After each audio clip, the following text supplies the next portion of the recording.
Hello everyone, আগের দিনের ভিডিওতে আমরা পড়েছি বুদ্ধি কি অর্থাৎ ইন্টেলিজেন্স কি এবং ইন্টেলিজেন্সের ব্যাপারে বেশ কিছু গুরুত্বপূর্ণ কনসেপ্ট। আর সেই ভিডিওতেই আমরা সলভ করেছিলাম কয়েকটা এমসিকিউ। যদি ভিডিওটা না দেখে থাকো তাহলে নিচে আমি ডেসক্রিপশন বক্সে লিংক দিয়ে দেব, সেখান থেকে গিয়ে ভিডিওটা দেখে নিও। তাহলে আজকের ভিডিওটা বুঝতে তোমাদের আরো সুবিধা হবে। আজকের ভিডিওতে আমরা বুদ্ধির তত্ত্ব বা থিওরি অফ ইন্টেলিজেন্স নিয়ে পড়াশোনা করব। বুদ্ধির বিভিন্ন তত্ত্ব আছে এবং বিভিন্ন সাইকোলজিস্ট বুদ্ধির অনেক তত্ত্ব দিয়েছেন। সেই প্রত্যেকটা থিওরি বা তত্ত্ব নিয়ে আমরা এই ভিডিওতে আলোচনা করব। তোমরা সাইকোলজির বিভিন্ন কনসেপ্টকে যদি খুব ইজিলি বুঝতে চাও তাহলে অবশ্যই আমার চ্যানেলটাকে সাবস্ক্রাইব করতে হবে। আমি এখানে ভিডিওর মাধ্যমে তোমাদের এমসিকিউ সলভ করাই, কনসেপ্ট ক্লিয়ার করাই এবং ইম্পর্টেন্ট টপিক নিয়ে আলোচনা করি। তোমরা যারা যারা আমার Telegram channel psychology teacher Sayantani student corner এখানে এখনো জয়েন করোনি, তারা খুব তাড়াতাড়ি জয়েন করে নাও, কারণ এখানে আমি অনেক নোট প্রোভাইড করি তোমাদের। বিভিন্ন ইম্পর্টেন্ট আপডেটস আমি এখানে সাইকোলজির ব্যাপারে দিয়ে থাকি। আমি নিচে ডেসক্রিপশন বক্সে এটার লিংক দিয়ে দেব, তোমরা ওই লিংকে ক্লিক করে খুব সহজেই টেলিগ্রাম চ্যানেলে জয়েন হতে পারবে। আজকের ভিডিওতে আমরা বিভিন্ন তত্ত্ব নিয়ে পড়ব ইন্টেলিজেন্সের। বুদ্ধির প্রথম যে তত্ত্বটা বা ইন্টেলিজেন্সের ফার্স্ট থিওরি আমাদের দেন হচ্ছেন অ্যালফ্রেড বিনে। আমরা আগের দিনের ভিডিওতেই পড়েছিলাম অ্যালফ্রেড বিনে প্রথম ইন্টেলিজেন্স টেস্ট যেটা 1905-এ দিয়েছিলেন, ফার্স্ট ইন্টেলিজেন্স টেস্ট, এবং এই টেস্টটা অনেকটা ফেমাস হয়েছিল। তো ওনার থিওরি যেটা উনি দেন একক উপাদানের তত্ত্ব, বুদ্ধির প্রথম তত্ত্ব এটাই। তবে ইউনিফ্যাক্টর বা একক উপাদানের তত্ত্বটা ফেমাস নয়, তার কারণ অ্যালফ্রেড বিনে এটা নিয়ে বেশি কিছু স্টাডি করেননি। উনি শুধু এটুকু বলেছিলেন যে আমাদের বুদ্ধির জন্য একটি মাত্র উপাদান আছে যেটা দায়ী। তো সেই উপাদানটা কি বা সেটাকে বিশ্লেষণ করা এত কিছু কাজ উনি করেননি। তো এই থিওরিটা অতটাও ফেমাস নয়। অনেক বইয়েতে, ইভেন যারা ক্লাস 12-এ পড়ো তাদের বইয়েতে এই থিওরিটার ব্যাপারে মেনশন নাও থাকতে পারে, কিন্তু এটা মনে রাখতে হবে আমাদের বুদ্ধির প্রথম তত্ত্ব হচ্ছে একক উপাদানের তত্ত্ব, যেটা অ্যালফ্রেড বিনের দেওয়া। অ্যালফ্রেড বিনে এটা কবে দিয়েছিলেন বুদ্ধির একক উপাদানের তত্ত্বটা? 1896-এ। তো উনি প্রথম বলেছিলেন যে আমাদের বুদ্ধির জন্য একটি মাত্র উপাদান আছে যেটা দায়ী। সেটা কি উপাদান, কিভাবে বুদ্ধি কাজ করে, এই সমস্ত এত ডিটেলসে আমাদের পড়তে হবে না এখানে। এরপরে নেক্সট যে থিওরিটা আমরা জানবো, যেটার বিষয়ে আজকে আমরা এই ভিডিওটাতে কথা বলবো, সেটা হলো টু ফ্যাক্টর থিওরি অর্থাৎ বুদ্ধির দ্বি উপাদানের তত্ত্ব। এটা কে দিয়েছিলেন? এটা দিয়েছিলেন চার্লস পিয়ারম্যান। চার্লস পিয়ারম্যান বুদ্ধির দ্বি উপাদানের তত্ত্ব নিয়ে কাজ শুরু করেছিলেন 1904 খ্রিস্টাব্দে, অর্থাৎ 1904-এ গিয়ে উনি বলেন, যখন উনি প্রথম কাজ শুরু করেন, কিভাবে কাজ শুরু করেছিলেন? উনি ফ্যাক্টর অ্যানালিসিস শুরু করেছিলেন। ফ্যাক্টর অ্যানালিসিস মানে কি? তোমরা জানো যে কোরিলেশন আমরা কখন করি? কোরিলেশন মেইনলি আমরা দুটো ফ্যাক্টরের মধ্যে বা দুটো ভেরিয়েবলের মধ্যে যখন আমরা তাদের রিলেশনশিপটা কি, তাদের মধ্যে কোনো সম্পর্ক আছে কিনা এটা দেখার চেষ্টা করি। তো উনি 1904 খ্রিস্টাব্দে গিয়ে বলেন যে আমাদের প্রত্যেকের যে বিভিন্ন এবিলিটি বা বিভিন্ন যে ক্ষমতা আছে, আলাদা আলাদা ক্ষমতা, এগুলোর জন্য এক একটা এস ফ্যাক্টর বা স্পেসিফিক ফ্যাক্টর বা বিশেষ উপাদান দায়ী। তো এইগুলোকে উনি নাম দেন এস ফ্যাক্টরস। আরেকটু সহজভাবে বুঝি, ধরো কেউ জিওগ্রাফিতে ভালো, তাহলে তার যে জিওগ্রাফিতে ভালো তাই জন্য তার একটা পার্টিকুলার বা একটা বিশেষ ক্ষমতা আছে যেটার জন্য সে ভূগোল বা জিওগ্রাফি ভালো করতে পারছে। তো এই পার্টিকুলার ক্ষমতাটার উনি নাম দেন এস ফ্যাক্টর। এরপরে ধরো সে ম্যাথও ভালো করে, অর্থাৎ অঙ্কও সে ভালো করে। এবার অঙ্কের জন্য কিন্তু S2 ফ্যাক্টর আছে, যেটা আবার তার আলাদা একটা বিশেষ ক্ষমতা, যার জন্য সে অঙ্কটা করতে পারছে ভালো করে। তাহলে এখানে ভূগোলের জন্য আলাদা এস ফ্যাক্টর আর অঙ্কের জন্য আলাদা এস ফ্যাক্টর, যেটার জন্য সে এই দুটো বিষয় ভালো করছে। এরপরে ধরো সে বায়োলজিতেও ভালো, বায়োলজির জন্য তার S3 ফ্যাক্টর আবার কাজ করবে। তাহলে আমাদের লাইফে আমরা যে যে জিনিসগুলোতে ভালো সেই প্রত্যেকটা জিনিসের জন্য আমাদের যে বুদ্ধিটা আছে, আমরা তো একটা বুদ্ধি আছে বলেই আমরা সেটাতে ভালো করছি বা সেটা আমরা পড়ে বুঝতে পারছি। তো এই যে আমাদের বুদ্ধি যেগুলো আছে, প্রত্যেকটা আলাদা আলাদা বিষয় যেগুলোতে আমরা ভালো হচ্ছি, এগুলোকে উনি নাম দেন আমাদের বিশেষ ক্ষমতা বা এস ফ্যাক্টর বা স্পেসিফিক ফ্যাক্টর। তাহলে আমাদের কিছু বিশেষ ক্ষমতা থাকে যেটার জন্য আমরা এগুলোতে ভালো হই, যেটা শর্ট নাম হলো এস ফ্যাক্টর, স্পেসিফিক ফ্যাক্টর বা এবিলিটি। এগুলো অনেক থাকতে পারে। একটা মানুষ নিশ্চয়ই পার্টিকুলার একটা জিনিসেই ভালো হয় না, সে প্রচুর জিনিসে ভালো হয় তার লাইফের। কেউ ডান্স ভালো করছে, কেউ তার সাথে সাথে ভালো সে পড়াশোনাতে, অর্থাৎ সে হয়তো ইংলিশ ভালো পড়ে, বাংলা ভালো পড়ে, জিওগ্রাফি ভালো পড়ে। তো এই যে প্রত্যেকটা আলাদা আলাদা সাবজেক্টে সে ভালো, এটার জন্য তার প্রত্যেকটা আলাদা আলাদা এস ফ্যাক্টর আছে যেটার জন্য সে ভালো। এছাড়াও তো উনি 1904 খ্রিস্টাব্দে প্রথম এই কোরিলেশন বা ফ্যাক্টর অ্যানালিসিস করতে শুরু করেন। অর্থাৎ উনি কি করতেন, উনি অনেকগুলো পার্টিসিপেন্ট জোগাড় করেছিলেন, অনেক মানুষজনকে জোগাড় করেছিলেন। স্পিয়ারম্যান কিন্তু তার স্টাডির প্রতি ভীষণ ডেডিকেটেড ছিলেন, ওনার এই থিওরিটার প্রতি। তো 1904 থেকে তিনি কাজ শুরু করেন, ফ্যাক্টর অ্যানালিসিস করতেন, যেখানে উনি একটা মানুষকে ধরে আনতেন এবং দেখতেন যে তার মধ্যে কোন কোন এবিলিটি বা কোন কোন ক্ষমতাগুলো আছে, সে কোন কোন বিষয়ে ভালো, কোন কোন জায়গায় সে ভালো করতে পারছে। তো এখানে ধরো একজন মানুষ আছে, ওয়ান পার্সন, যে কিনা ভূগোলে ভালো, ম্যাথে ভালো, বায়োলজিতে ভালো, আর সে ডান্সও ভালো করে তার সাথে। তাহলে এই প্রত্যেকটার জন্য আমরা জানলাম একটা করে এস ফ্যাক্টর আছে আলাদা আলাদা। এবার স্পিয়ারম্যান কি করতেন, উনি কোরিলেশন খোঁজার চেষ্টা করতেন এই ফ্যাক্টরগুলোর মধ্যে। মানে কেউ যদি জিওগ্রাফি ম্যাথে ভালো হয়, তাহলে এই দুটো বিষয়ের মধ্যে কি কোনো সম্পর্ক আছে লুকোনো, যেটার জন্য এই দুটোতেও ভালো হচ্ছে? বা ম্যাথ এবং বায়োলজির মধ্যে কি কোনো সম্পর্ক আছে যেটার জন্য এই দুটো সাবজেক্টে ভালো? অর্থাৎ আমরা যে সমস্ত ক্ষমতা আমাদের আছে, সেই দুটো বা একাধিক ক্ষমতার মধ্যে কি কোনো রিলেশনশিপ আছে যার জন্য সেই ক্ষমতাগুলো আমাদের মধ্যে আছে বা আমরা সেই বিষয়গুলোতে ভালো করছি, দক্ষতা দেখাতে পারছি।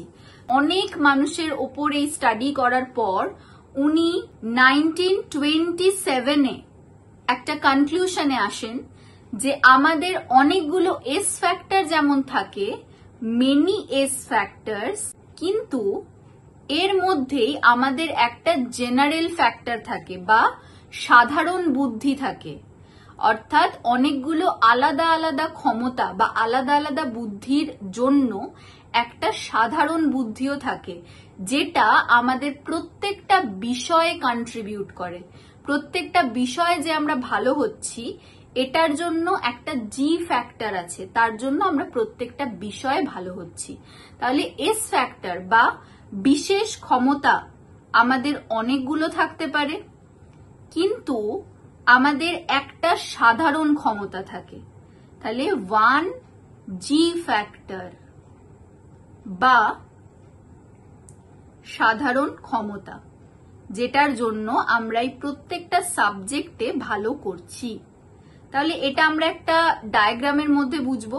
ধরো এই একটা মানুষ, যার একটাই জেনারেল ফ্যাক্টর আছে, যার একটাই জেনারেল এবিলিটি আছে, ঠিক আছে, জেনারেল এবিলিটি একটাই থাকবে, কি স্পেসিফিক এবিলিটি বা স্পেসিফিক ক্ষমতা আমাদের একের বেশি থাকবে। অর্থাৎ কেউ ধরো অঙ্কে ভালো, ম্যাথ সে ভালো করে, তার সাথে সে বায়োলজিতেও ভালো, এবং তার সাথে সে ভালো ডান্সও করে, আর সে ভালো ড্রয়িংও করে। তাহলে এখানে ম্যাথের জন্য তার আছে S1, অর্থাৎ একটা বিশেষ ক্ষমতা আছে যার জন্য সে অঙ্কে ভালো করছে। বায়োলজির জন্য S2 আছে, যার জন্য সে বায়োলজিতে ভালো করছে। S3 এর জন্য সে ভালো ডান্স করতে পারছে, আর S4 এর জন্য সে ভালো ড্রয়িং করতে পারছে। তাহলে এই প্রত্যেকটা আলাদা আলাদা আমাদের বিশেষ ক্ষমতা আছে, কিন্তু আমাদের একটাই সাধারণ ক্ষমতা আছে, যেটা কি করছে, আমাদের এই প্রত্যেকটা জিনিসে, প্রত্যেকটা বিষয় ভালো হতে হেল্প করছে। তাহলে সাধারণ বুদ্ধি আমরা যেটাকে বলে থাকি, যেটা আমাদের একটাই থাকে আর সেটা আমাদের লাইফের বিভিন্ন বিষয়ে আমরা সেটাকে কাজে লাগাতে পারি। তাহলে এই জিনিসটা মনে রাখতে হবে, জেনারেল এবিলিটি বা সাধারণ ক্ষমতা, সাধারণ বুদ্ধি, এটা আমাদের একটাই থাকবে। এখানে যেমন G1 এখানে G2 নয়, কিন্তু G1 হবে এখানেও, আর এখানেও G1, এখানেও G1। তাহলে এস অনেকগুলো হবে, এস ফ্যাক্টর বা বিশেষ ক্ষমতা অনেকগুলো হবে, কিন্তু সাধারণ ক্ষমতা আমাদের একটাই হবে, যেটা আমাদের হেল্প করছে বিভিন্ন বিষয়ে ভালো হওয়ার। আচ্ছা, এই যে জি ফ্যাক্টর আর এস ফ্যাক্টরের ব্যাপারে পড়লাম আমরা, এবার আমরা জানবো যে এইগুলো বেসিক্যালি কি কি এদের ক্রাইটেরিয়া বা ক্যারেক্টারিস্টিক্স হয়। যেমন জি ফ্যাক্টর আমাদের জন্মগত হয়, অর্থাৎ আমরা জি ফ্যাক্টরটা নিয়েই জন্মাই, তো এটা ইনেট হয়। ইনেট মানে কি? জন্মগত। জি ফ্যাক্টর জন্মগত হয়, এটা আমরা আমাদের মা বাবার থেকে পাই জি ফ্যাক্টরটা। এবং এস ফ্যাক্টর আমাদের জন্মগত হয় না, আমরা পরিবেশের সাথে যখন ইন্টারঅ্যাক্ট করি বা আমরা পরিবেশের সাথে যখন আমাদের নলেজ গেইন করি পরিবেশ থেকে, সেটা আমাদের এস ফ্যাক্টরকে ডেভেলপ করায়। তাহলে এস ফ্যাক্টর মোস্টলি এনভায়রনমেন্টাল হয়, অর্থাৎ কেউ যদি অঙ্কে ভালো হয়, সে একটা জি ফ্যাক্টর নিয়ে জন্মেছে, ঠিক কথা, অর্থাৎ সে একটা জেনারেল নলেজ নিয়ে জন্মেছে যেটা তাকে অঙ্কে ভালো হতে হেল্প করবে, কিন্তু তার জন্য তার এস ফ্যাক্টরটা ডেভেলপ হওয়া দরকার, অর্থাৎ বিশেষ ক্ষমতাটা অঙ্কে। তো সেটার জন্য কি করতে হবে? তাকে অঙ্ক ভালো করে প্র্যাকটিস করতে হবে, অঙ্ক ভালো করে বুঝতে হবে, যেটা তার এস ফ্যাক্টরটাকে বা বিশেষ ক্ষমতাটাকে বাড়িয়ে দেবে। তার জন্য সে অঙ্কে ভালো করবে, তার বিশেষ ক্ষমতা তৈরি হবে অঙ্কে। তাহলে এস ফ্যাক্টর মোস্টলি এনভায়রনমেন্টাল হয়, অর্থাৎ পরিবেশগত। পরিবেশ থেকে আমরা এস ফ্যাক্টর পাই, পরিবেশের সাথে যত আমরা ইন্টারঅ্যাক্ট করব, যত নলেজ গেইন করব আমরা পরিবেশ থেকে, তত আমাদের এস ফ্যাক্টর গুলো ডেভেলপ হবে। জি ফ্যাক্টরের নাম আমরা তো জানলামই, জেনারেল ফ্যাক্টর, ফুল ফর্ম যেটা জেনারেল ফ্যাক্টর, বা এটার আমরা যদি বাংলায় বলি এটাকে বলা হবে সাধারণ ক্ষমতা। এটাকে এবিলিটিও বলে, ফ্যাক্টর যেমন বলে এবিলিটিও বলে। ঠিক তেমন এস ফ্যাক্টরের নাম কি আমরা জানলাম, স্পেসিফিক এবিলিটি বা স্পেসিফিক ফ্যাক্টর, বা বাংলায় যেটা বলে বিশেষ ক্ষমতা। আর একটা জিনিস, এই যে জি ফ্যাক্টরটা আমাদের থাকে, এটাই আমাদের একজনকে আরেকজনের থেকে আলাদা বানায়। অর্থাৎ জি ফ্যাক্টর, যেটা কমন সেন্স আমরা বলে থাকি, দেখবে কারোর বেশি হয় কমন সেন্স, কারোর কম হয়। তো জি ফ্যাক্টরটাই আমাদের আলাদা বানাচ্ছে অন্য মানুষের থেকে।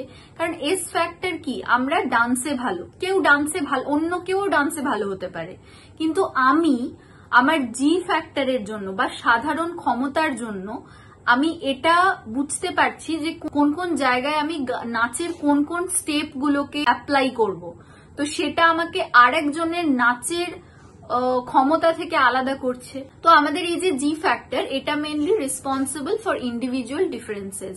আমাদের যে প্রত্যেকের মধ্যে ডিফারেন্স আছে, আমরা যে একজন আরেকজনের থেকে আলাদা, এটা আমাদের জি ফ্যাক্টর কম বেশির জন্য। আচ্ছা, এবার আমরা এই যে জি ফ্যাক্টর এস ফ্যাক্টর নিয়ে পড়লাম, এই জি ফ্যাক্টরটাকে মনোবিদ ক্যাটল বলে একজন ছিলেন, তিনি কি করেছেন, জি ফ্যাক্টরটাকে আবার দুটো ভাগে ভাগ করেছিলেন। রেমন্ড ক্যাটল, তিনি কি বললেন, জি ফ্যাক্টর দুটো হতে পারে, একটা হলো ফ্লুইড ইন্টেলিজেন্স আর একটা ক্রিস্টালাইজড ইন্টেলিজেন্স। ফ্লুইড ইন্টেলিজেন্স কি, তরল বুদ্ধি, যেটা আমাদের নতুন কোনো জিনিস আমরা এক্সপিরিয়েন্স করছি, অর্থাৎ নতুন আমরা কোনো একটা সিচুয়েশনে পড়লাম, নতুন আমাদের কোনো একটা বুদ্ধি যখন মাথা থেকে বেরোবে, সেটা আমাদের তরল বুদ্ধি। এটার জন্য আমাদের কোনো রকম এক্সপিরিয়েন্সের দরকার পড়ে না, কোনো স্কুলিং এর দরকার পড়ে না, এটা আমাদের ইনেট হয়, অর্থাৎ জন্ম থেকে আমরা একটা তরল বুদ্ধি বা একটা পরিমাণ ফ্লুইড ইন্টেলিজেন্স নিয়ে জন্মাই। তো রেমন্ড ক্যাটল এটাকে আবারও দুটো ভাগে ভাগ করেছেন এই জি ফ্যাক্টরটাকে। একটা হলো ফ্লুইড ইন্টেলিজেন্স, যেটাকে উনি নাম দিয়েছেন জিএফ, আর ক্রিস্টালাইজড ইন্টেলিজেন্স, যেটাকে উনি নাম দিয়েছেন জিসি। ফ্লুইড ইন্টেলিজেন্সের নাম হলো তরল বুদ্ধি, আর ক্রিস্টালাইজড হলো কেলাসিত বুদ্ধি। এটার বিষয়ে আমি ডিটেলে এই আগের ভিডিওটাতে পড়িয়ে দিয়েছি যে বুদ্ধির টাইপ যেটা, বা আমাদের ইন্টেলিজেন্সের কতগুলো টাইপ আছে। একটা থর্নডাইকের type, abstract intelligence, concrete intelligence, social intelligence. ঠিক তেমন ক্যাটল দুটো ভাগে ভাগ করেছেন, যেটা আর কিছুই নয়, স্পিয়ারম্যানেরই জি ফ্যাক্টর যেটা আমাদের সাধারণ বুদ্ধি, সেটাকেই উনি দুটো ভাগে ভাগ করেছেন, একটা ফ্লুইড ইন্টেলিজেন্স বা তরল বুদ্ধি, আর একটা ক্রিস্টালাইজড ইন্টেলিজেন্স বা কেলাসিত বুদ্ধি। তাহলে তরল বুদ্ধিটার জন্য আমাদের কোনো স্কুল যাওয়ার দরকার পড়ে না, যেটা আমাদের কমন সেন্স, সেটাকেই তরল বুদ্ধি বলা হচ্ছে। যে আমরা নতুন কোন একটা সিচুয়েশনে পড়লাম, আমাদের প্রথম মাথা থেকে যে বুদ্ধিটা বেরোলো সেটা তরল বুদ্ধি। দেখবে কেউ কেউ ভীষণ বুদ্ধিমান হয়, তাদের যে কোনো ক্রাইসিস সিচুয়েশনে বা যে কোনো প্রবলেমে তাদের মাথা থেকে খুব তাড়াতাড়ি আইডিয়া বেরিয়ে আসে, তো তাদের তরল বুদ্ধি বেশি হয়। সেটার কারণে তারা সেই তরল বুদ্ধিটাকে কাজে লাগিয়ে ওই সিচুয়েশনটা থেকে ওভারকাম করতে পারে। ঠিক তেমন আরেকটা হয় কেলাসিত বুদ্ধি বা ক্রিস্টালাইজড ইন্টেলিজেন্স, যেটা বেসিক্যালি আমরা এক্সপিরিয়েন্স গেইন করে করে বাড়াতে পারি। অর্থাৎ আমরা ধরো এই অঙ্ক যে করতে পারছি, এটা কেলাসিত বুদ্ধির জন্য। আমরা আগে শিখেছি, অঙ্কটা করতে শিখেছি, তারপরে আমরা ফর্মুলা অ্যাপ্লাই করে করতে পারছি, এটা কেলাসিত বুদ্ধি। বা আমি আগে কোনো ক্রাইসিস সিচুয়েশনে ধরো পড়েছি, কেউ ধরো আগে কোনো একটা প্রবলেমে পড়েছে, সেই প্রবলেমটা থেকে সে নলেজ গেইন করেছে, একটা সমস্যাটা সমাধান করতে গেলে আমরা একটা নলেজ গেইন করি প্রত্যেকেই, সেই প্রবলেমটা থেকে বা সেই এক্সপিরিয়েন্স আমরা কিছু করি, সেখান থেকে আমরা একটা জ্ঞান পাই, জ্ঞান অর্জন করি, এবং সেই জ্ঞানটাকেই বা সেই বুদ্ধিটাকেই আমরা যখন পরে কাজে লাগাচ্ছি, সেটা আমাদের কেলাসিত বুদ্ধি। তো এইটা বেসিক্যালি তরল বুদ্ধি আর কেলাসিত বুদ্ধি। এটাকে আরো ডিটেলে যদি জানতে চাও, তোমরা আমার আগের ভিডিওটা দেখে নেবে, ডেসক্রিপশন বক্সে আমি তার লিঙ্কটা প্রোভাইড করে দিয়েছি। এরপরে আমরা কিছু এমসিকিউ সলভ করব স্পিয়ারম্যানের এই থিওরিটা নিয়ে। ফার্স্ট এমসিকিউ, বুদ্ধির দ্বি উপাদান তত্ত্বের প্রস্তাব কে দিয়েছিলেন? Who propose the two factor theory of intelligence? Option A Harvard Gardner, option B Charles Spearman, option C Robert Sternberg, and option D Louis Thurstone. এটা ভীষণ ইজি, এটা আমি এক্ষুনি বলালাম, একটাই থিওরি আজকে এই ভিডিওতে আমি কভার করেছি। এটা আর কিছু আনসার হবে না, এটার আনসার হবে চার্লস স্পিয়ারম্যান। তো সঠিক উত্তর এটার চার্লস স্পিয়ারম্যান। নেক্সট কোয়েশ্চেন আমরা দেখব, স্পিয়ারম্যানের তত্ত্বে জি বলতে কি বুঝিয়েছে? What does G stand for in Spearman's theory? এটার আনসার ভীষণ ইজি, এটা আবারও আমি ভিডিওতে কভার করেছি, এবং এটার আনসার কি হবে? এটার আনসার হবে জেনারেল ইন্টেলিজেন্স বা সাধারণ বুদ্ধি। কারণ আমরা জানলাম যে জি ফ্যাক্টর যেটা, সেটা আর কিছুই নয়, আমাদের সাধারণ বুদ্ধি, অর্থাৎ জেনারেল ইন্টেলিজেন্স, যেটা আমাদের প্রত্যেকের মধ্যে থাকে। আর একটাই জেনারেল ইন্টেলিজেন্স বা সাধারণ বুদ্ধি থাকে, যেটা আমাদের প্রত্যেকটা স্পেসিফিক ইন্টেলিজেন্সে বা বিশেষ ক্ষমতাতে ভালো হতে কন্ট্রিবিউট করে। স্পিয়ারম্যানের তত্ত্বে এস উপাদান বলতে কি বোঝায়? তো এটার আনসার কি হবে? এস ফ্যাক্টর মানে স্পেসিফিক এবিলিটি, তাই তো, বা বিশেষ দক্ষতা। তো এটার আনসার হবে অপশন বি, বিশেষ দক্ষতা। সামাজিক দক্ষতা বলে আমরা কিছু পড়িনি, সংবেদনশীল ধারণ ক্ষমতা আমরা কিচ্ছু পড়িনি এই থিওরিতে, আর পরিসংখ্যানগত বিশ্লেষণও পড়িনি। তো এটার আনসার হবে বিশেষ ক্ষমতা। পরের এমসিকিউ, বুদ্ধির দ্বি তত্ত্ব অনুযায়ী মানুষের নির্দিষ্ট ক্ষমতা বা এস উপাদান হল? According to the two-factor theory of intelligence, specific ability or S factor of human being is S factor বা specific ability বা বিশেষ ক্ষমতা বলতে কি বোঝানো হয়েছে? এটা কি হবে? বিশেষ ক্ষমতাকে আমরা জন্মগতভাবে পাই কি? পাই না, তাহলে অপশন এ হবে না। প্রত্যেক বুদ্ধিমান ব্যক্তির মধ্যে সমানভাবে পাওয়া যায়? একদমই নয়, এটা আলাদা হয়। জি ফ্যাক্টর এস ফ্যাক্টর দুটোই আলাদা আলাদা হয় প্রত্যেকটা ব্যক্তির মধ্যে। উপরের কোনোটি নয়, সেটা নয়, এটা হবে অর্জন করা হয়। আমরা এস ফ্যাক্টর বা বিশেষ ক্ষমতাকে অর্জন করি যখন আমরা কোনো জিনিস শিখছি, যত বেশি এক্সপিরিয়েন্স করছি, আমরা এস ফ্যাক্টর কে অর্জন করছি। যেমন আমরা যদি গান শিখে থাকি, তাহলে আমরা গানে একটা বিশেষ ক্ষমতা অর্জন করছি, যেটা এস ফ্যাক্টর। তার জন্য একটা জি ফ্যাক্টর আমাদের থাকতেই হবে, এস ফ্যাক্টর আলাদা, যেগুলো অনেকগুলো থাকে, জি ফ্যাক্টর একটাই থাকে। নেক্সট কোয়েশ্চেন, নিম্নলিখিতগুলির মধ্যে কোনটি স্পিয়ারম্যানের তত্ত্ব অনুযায়ী জি এবং এস এর সম্পর্ককে সবচেয়ে ভালোভাবে ব্যাখ্যা করে? অপশন এ, এরা পরস্পরের সঙ্গে সম্পর্কহীন এবং স্বতন্ত্রভাবে কাজ করে। একদমই নয়, কারণ জি ফ্যাক্টর আর এস ফ্যাক্টর দুজনে মিলে কাজ করে, আলাদাভাবে কাজ করে না, এটা আমরা জেনেছি এই থিওরিতে। অপশন বি, জি ফ্যাক্টর সব ধরনের কাজে প্রভাব ফেলে এবং এস নির্দিষ্ট কাজে ব্যবহৃত হয়। এইটা হবে অপশন বি এটার উত্তর। তাহলে G influence all activities while S is task specific, অর্থাৎ আমাদের বিভিন্ন টাস্কের জন্য এস ফ্যাক্টর লাগছে আর জি এই প্রত্যেকটা ফ্যাক্টরে কন্ট্রিবিউট করছে। আজকের ক্লাস এই অবধি থাকছে, তোমরা খুব ভালো করে এটা পড়ো। যারা এই ক্লাসে এমসিকিউ গুলো 5-এর মধ্যে 2 বা তার কম উত্তর দিতে পারলে তারা আবার এই ভিডিওটা দেখো। কোথাও বুঝতে অসুবিধা হলে আমার টেলিগ্রামে জয়েন করতে পারো এবং টেলিগ্রাম গ্রুপে আমায় মেসেজের মাধ্যমে জানাতে পারো, আমি তোমাদের ডাউটগুলো ক্লিয়ার করার চেষ্টা করব। আর যারা 5-এর মধ্যে 4 কিংবা তার বেশি পেয়েছো, তারা এই ভিডিওটা থেকে স্পিয়ারম্যানের তত্ত্বটা খুব ভালো করে বুঝতে পেরেছো। তাই তোমরা এটাকে আরো প্র্যাকটিস করো যাতে তোমরা এমসিকিউ এলে এটার উত্তর দিতে পারো। নেক্সট ভিডিও আমি খুব তাড়াতাড়ি আনছি, তাই তোমরা আমার চ্যানেলটাকে সাবস্ক্রাইব করো। এই ভিডিওটা যদি তোমরা কাউকে শেয়ার করতে চাও তাহলে অবশ্যই করো। ভিডিওটাতে লাইক করো। দেখা হচ্ছে নেক্সট ভিডিওতে।